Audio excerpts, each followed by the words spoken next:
भक्तजनों, आज मैं आपको श्रीमद् भागवत महापुराण कथा का 33 स्कंद का 16वां अध्याय सुनाने जा रही हूँ। जय विजय का वैकुंठ से पैतन। वह सबसे पहले हम श्री कृष्ण भगवान दामोदर श्री कृष्ण भगवान को हम प्रणाम करते हैं, बार बार नमस्कार करते हैं। उसके बाद श्रीमद् भागवत कथा महापुराण को हम प्रणाम करते हैं, नमस्कार करते हैं। राधे राधे भक्तजनों, अब हम आपको 16वां अध्याय सुनाते हैं। श्री ब्रह्मा जी ने कहा, देवगण, जब योगानिष्ठ सनकादि मुनियों ने इस प्रकार स्तुति की, तब वैकुंठ निवासी हरि ने उनकी प्रशंसा करते हुए यह कहा। श्री भगवान ने कहा, मुनिगण, ये जय विजय मेरे पार्षद है। इन्होंने मेरी कुछ भी परवाह न करके आपका बहुत बड़ा अपराध किया है। आप लोग भी मेरे अनुगत भक्त हैं, अतः इस प्रकार मेरी ही अवज्ञा करने के कारण इन्हें जो दंड दिया है वह मुझे भी अभित है। ब्राह्मण मेरे परम आराध्य है। मेरे अनुचरों के द्वारा आप लोगों का जो तिरस्कार हुआ है उसे मैं अपना ही किया हुआ मानता हूँ। इसीलिए मैं आप लोगों से प्रशंसा की भिक्षा मांगता हूँ। सेवकों के अपराध करने पर संसार आपके स्वामी का ही नाम लेते हैं। वह अपश्य उसकी कृत्यों का इस प्रकार दूषित कर देते हैं जैसे त्वचा को चर्म रोग। मेरी निर्मल सूर्य सुधाओं से गोता लगाने से चंडाल प्रेतन सारा जगत तुरंत पवित्र हो जाता है। इसीलिए मैं वैकुंठ कहलाता हूँ। किंतु यह पवित्र कीर्ति मुझे आप लोगों से ही प्राप्त हुई है। इसीलिए जो कोई आपके विरुद्ध आचरण करेगा वह मेरी भुजाओं ही क्यों ना हो, मैं उसे तुरंत ही काट डालूंगा। आप लोगों की सेवा करने से ही मेरा चरण राज्य को ऐसी पवित्रता प्राप्त हुई है कि वह सारे पापों का तत्काल नष्ट कर देती है। और मुझे ऐसा सुंदर स्वभाव मिला है मेरे उदासीन रहने पर भी लक्ष्मी जी मुझे एक क्षण के लिए भी नहीं छोड़ती है। यद्यपि इन्हीं के लेख मात्र कृपा कक्ष के लिए अन्य ब्रह्मादि देवताएं नाना प्रकार के नियमों एवं व्रतों का पालन करते हैं। जो आपने समर्थ कर्म फल मुझे अर्पण करा है, सदा ही संतुष्ट रहते हैं। वे निष्काम ब्राह्मण ग्रास पर तृप्त होते हुए धीसे हर तरह के पकवान को जब भोजन कहते हैं, तब उनके मुख से जैसे तृष होता है वैसे ही यज्ञ में अग्नि रूप मुख्य से यजमान दी हुई आहुति को ग्रहण करके नहीं होता है। योग माया का अखंड और अमृत ऐश्वर्य मेरे अधीन है तथा मेरी चरणों करूपिणी गंगा जी चंद्रमा को मस्तक पर धारण करने वाले भगवान शंकर के सहित समस्त लोगों को पवित्र करती है। ऐसा परम पवित्र एवं परमेश्वर होकर भी जिनकी पवित्र चरण रज को अपने मुकुट पर धारण करता है, उन ब्राह्मणों के कर्म को कौन नहीं सहन करेगा। ब्राह्मण, दूध देने वाली गोएं और अनाथ प्राणी ये मेरे ही शरीर है। पापों के द्वारा विकट दृष्टि नष्ट हो जाने के कारण जो लोग इन्हें मुझ में ही भिन्न समझते हैं, उन्हें मेरे द्वारा नियुक्त यमराज के गर्द जैसे दूत जो सर्प के समान क्रोधी है, अत्यंत क्रोधी होकर आपने चोंचों से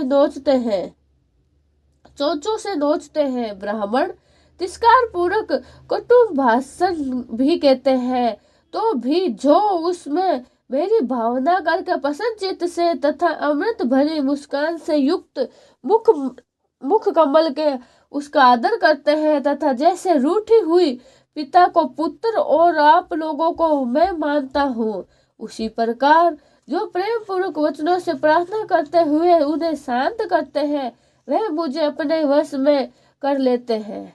मेरे इन सेवकों में ने मेरा अभिप्राय न समझकर ही आप लोगों का अपमान किया है। इसीलिए मेरे अनुरोध से आप केवल इतनी कृपा कीजिए कि इनका यह निर्वासन काल शीघ्र ही समाप्त हो जाए। यह अपने अपराध के अनुरूप अधर्म गतियों को भोग कर शीघ्र ही मेरे पास लौट आए। ब्रह्मा जी कहते हैं, देवताओं, सनकादिक मुनि क्रोध रूपी सर्प से डसे हुए थे, तो भी उनका चित्त अनंत कारण को प्रकाशित करने वाले भगवान के मंत्र में ही समुद्धि वाणी सुनते सुनते तृप्त नहीं हुआ। भगवान की उक्ति बड़ी ही मनोहर और थोड़े अक्षरों वाली थी, किंतु वह इतनी अर्थपूर्ण सार युक्त, दुर्विधेय और गंभीर थी कि बहुत ही ध्यान देकर सुनने और विचार करने पर भी वह यह न जान सके कि भगवान क्या कहना चाहते हैं। भगवान की इस अद्भुत उदारता को देखकर वे बहुत ही आनंदित हुए और उनका अंग अंग पुलकित हो गया। फिर योग माया के प्रभाव से अपने परमेश्वर ऐश्वर्य का प्रभाव प्रकट करने वाले प्रभु से वे हाथ जोड़ के कहने लगे।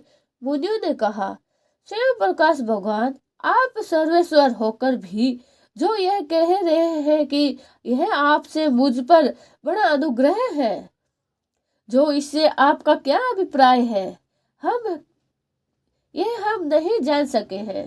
प्रभु, आप ब्राह्मणों के परम हितकारी हैं। इससे लोक शिक्षा के अधिक आप ही भले ही ऐसा मानते हैं कि ब्राह्मण मेरे आराध्य देव हैं। वास्तव तो ब्राह्मण तथा देवताओं के भी देवता ब्रह्मादि के भी आप ही आत्मा और आराध्य देव हैं। सनातन धर्म आपसे ही उत्पन्न हुआ है। आपके अवतारों द्वारा ही समय समय पर उसकी रक्षा होती है तथा विकार स्वरूप आप से ही धर्म परम गुहा रहस्य है। यह शास्त्रों का मत है। आपकी कृपा से ही निवृत्त परायण योगी जन सहज से ही मृत्यु रूप संसार सागर में ही पार हो जाते हैं। फिर भला दूसरा कोई अपार क्या कृपा कर सकता है। भगवान, दूसरे अर्थी जन की जिनकी चरण रजों का सर्वदा अपने मस्तक पर धारण करते हैं, वह लक्ष्मी जी निरंतर आपकी सेवा में लगी रहती है।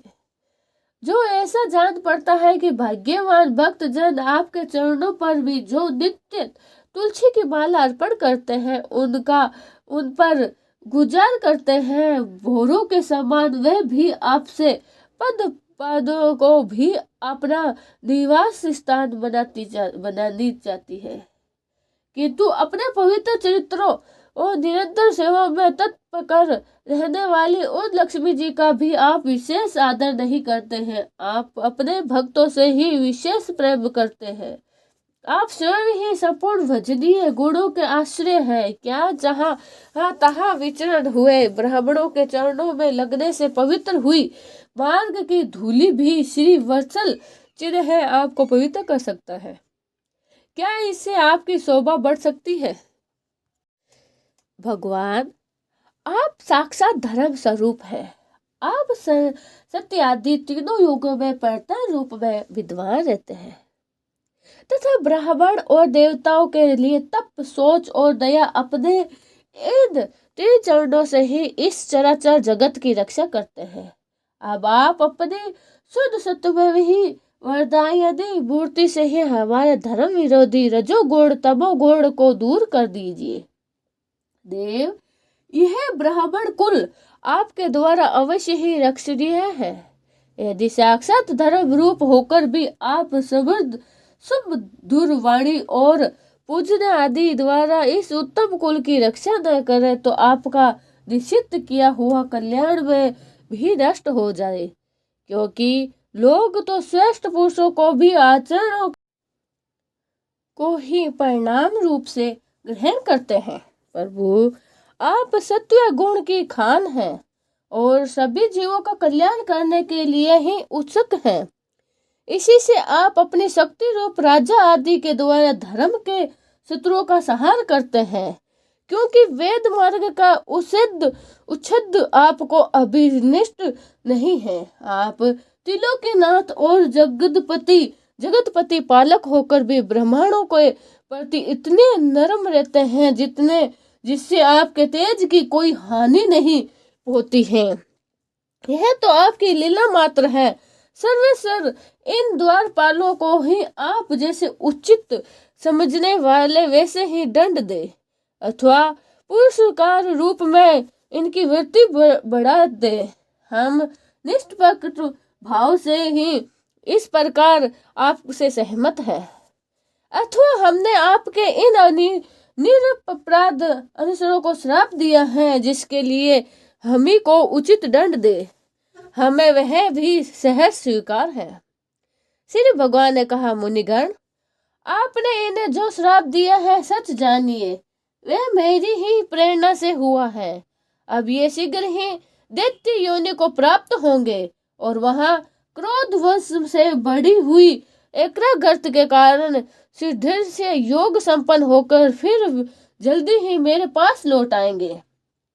श्री ब्रह्मा जी कहते हैं, तदंतर उन मुनि शरणों से नाभिराम भगवान विष्णु और उनके लिए प्रकाश वैकुंठ धाम के दर्शन, उनके प्रभु की परिक्रमा की और उन्हें प्रणाम कर तथा उनकी आज्ञा पाकर भगवान के ऐश्वर्य वर्णन करते हुए प्रमुदिक वहां से लौट गए।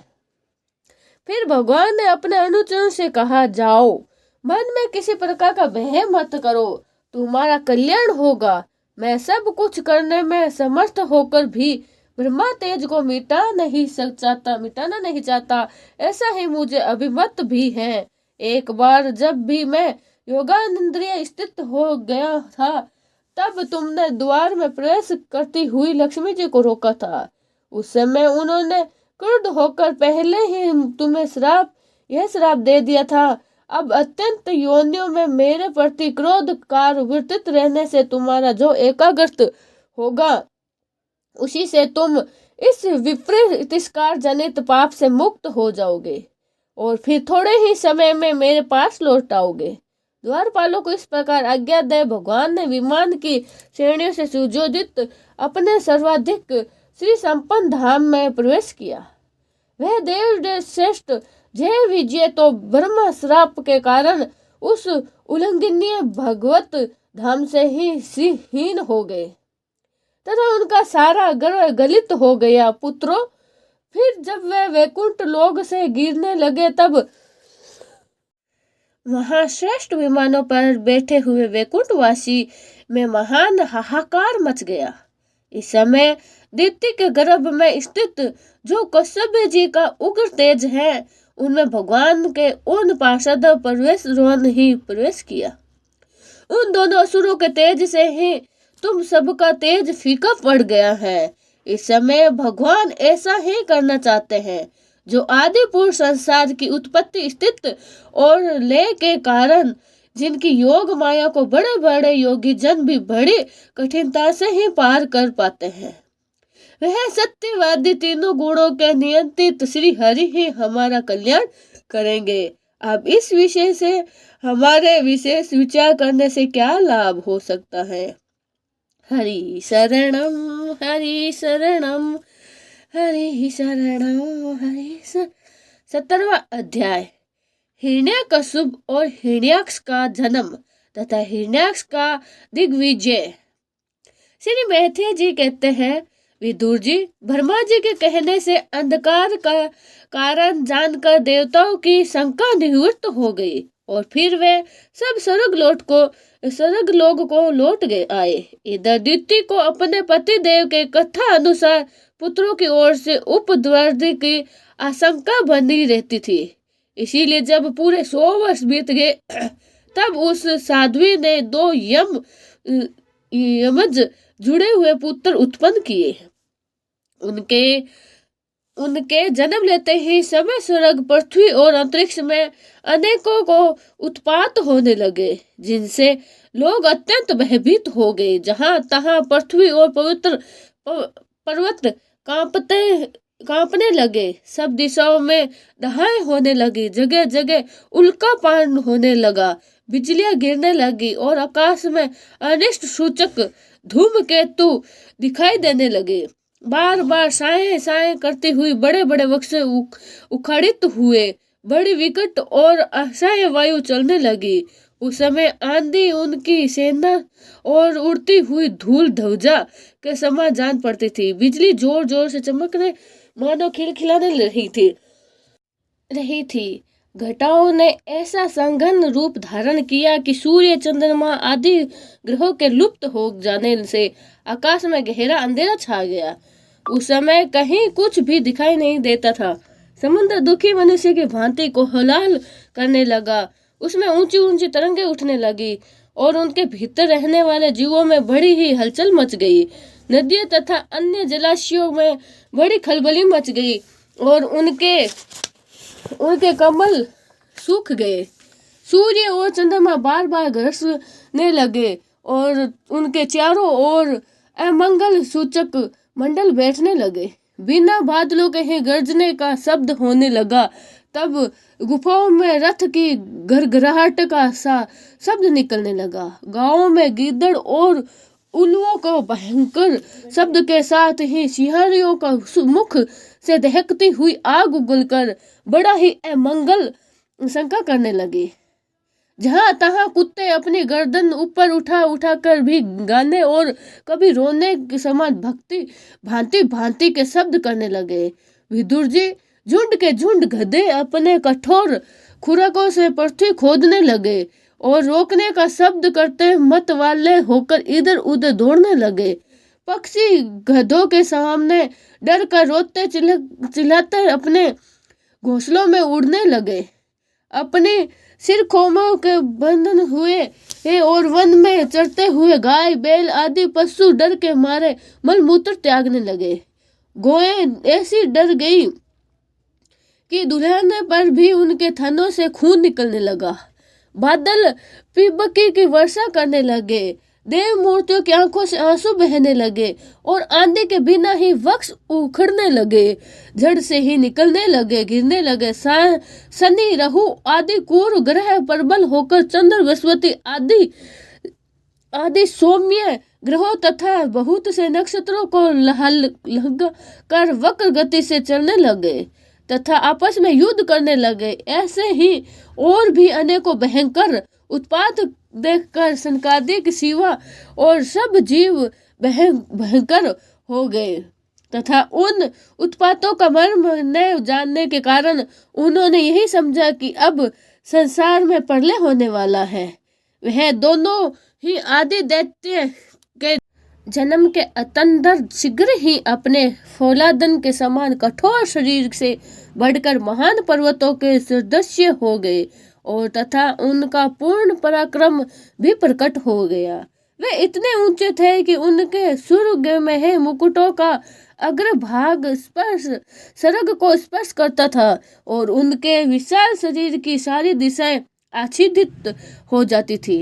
उनकी भुजाओं में सोने के बाजुओं के चमचमकता रहते थे। पृथ्वी पर जो भी एक कदम रखते थे उसमें भूकंप होने लगता था और जब वह खड़े होते तब उनकी जगमगाती हुई चमकीली कर्द धनी से सुशोभित कमर अपने प्रकाश से सूर्य को भी मात करती थी।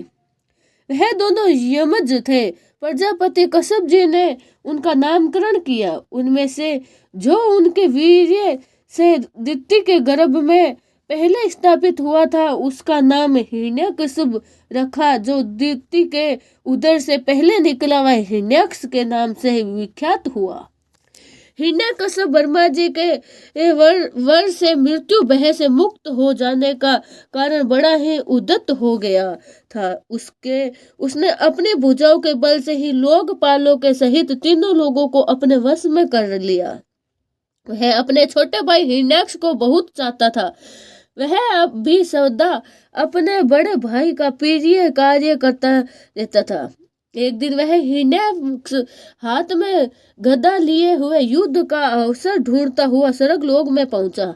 उसका वेग बड़ा ही अश्चर्य था। उसके पैरों में सोने के नुपुरों की झनकार हो रही थी। गले में विजय सूचक माला धारण की हुई थी और कंधे पर विशाल गदा रखी हुई थी। उनके मनोबल, शरीर बल तथा ब्रह्मा जी के वर ने उसे मतवाला कर रखा था, इसीलिए वह सर्वथा निर्कुंज और निर्भय होकर हो रहा था। उसे देखकर देवता लोग डर के मारे वैसे ही जहां जहां छिपते रह गए, जैसे गरुड़ के डर से सांप छिपते जाते हैं। जब दैत्य राज हिरण्याक्ष ने को देखा कि मेरे तेज के सामने बड़े बड़े गर्विल इंद्र आदि देवता भी छिप गए हैं, तब उन्हें अपने सामने न देखकर वह बार बार भयंकर गर्जना करने लगा। फिर वह महाबली दैत्य वहां से लौटकर जल कीड़ा करने के लिए मत वालों हाथी के समान गहरे समुद्र में घुस गया, जिसमें लहरों की बड़ी ही भयंकर गर्जना हो रही थी। जो ही समुद्र में पैर रखा कि डर के मारे वरुण के सैनिक जलचर जीव हक्का बक्का हो गए, और किसी प्रकार की छेड़छाड़ न करने पर भी वह उसकी धाक से ही घबराकर बहुत दूर भाग गए। महाबली हिरण्याक्ष अनेक वर्षों तक समुद्र में ही घूमता रहा और सामने किसी प्रतिपक्षी को भी न पाकर बार बार वायु वेग से उठी हुई उसकी प्रचंड तरंगों पर ही अपनी लोहमयी गदा को आजमाता रहता था। इस प्रकार घूमते घूमते वह वरुण की राजधानी अपनी लोहमयी गदा को आजमाता रहा। इस प्रकार घूमते घूमते वह वरुण की राजधानी पुरी में पहुंचा। वहां पाताल लोक के स्वामी जलचरों के अधिपति वरुण जी को देखकर उसने उनकी हंसी उड़ाते हुए नीच मनुष्य की भांति प्रणाम किया और कुछ मुस्कुराते हुए व्यंग्य से कहा, महाराज, मुझे युद्ध की भिक्षा चाहिए। प्रभु, आप तो लोकपालक राजा और बड़े ही कीर्तिशाली हैं। जो लोग अपने को बांक वीर समझते थे, उनके वीर्य मद को भी आप चूर्ण कर चुके हैं, और पहले एक बार आपने संसार के समस्त दैत्य दानवों को जीतकर राजसूय यज्ञ भी किया था। उस मंदोत्तर मंत्र शत्रु के इस प्रकार बहुत उपहास करने से भगवान वरुण को क्रोध तो बहुत आया, किंतु अपने बुद्धि बल से ही उसे पी गए, और बल में उसने कहने लगे, भाई, हमें तो अब युद्ध आदि का कोई चाव नहीं रहा है। भगवान पुराण पुरुष के सिवा हमें और कोई ऐसा दिखता ही नहीं जो तुम जैसे रण कुछ वीरों को युद्ध में संतुष्ट कर सके। दैत्यराज, तुम उन्हीं के पास जाओ, वह ही तुम्हारा कामना पूरी करेंगे। तुम जैसे वीर उन्हीं का गुणगान किया करते हैं, वे बड़े ही वीर हैं। उनके पास पहुंचते ही तुम्हारी सारी सेखी गुणगान किया करते हैं, सेखी पूरी हो जाएगी और तुम कुत्तों से घिरकर विषयशय्या पर शयन करोगे।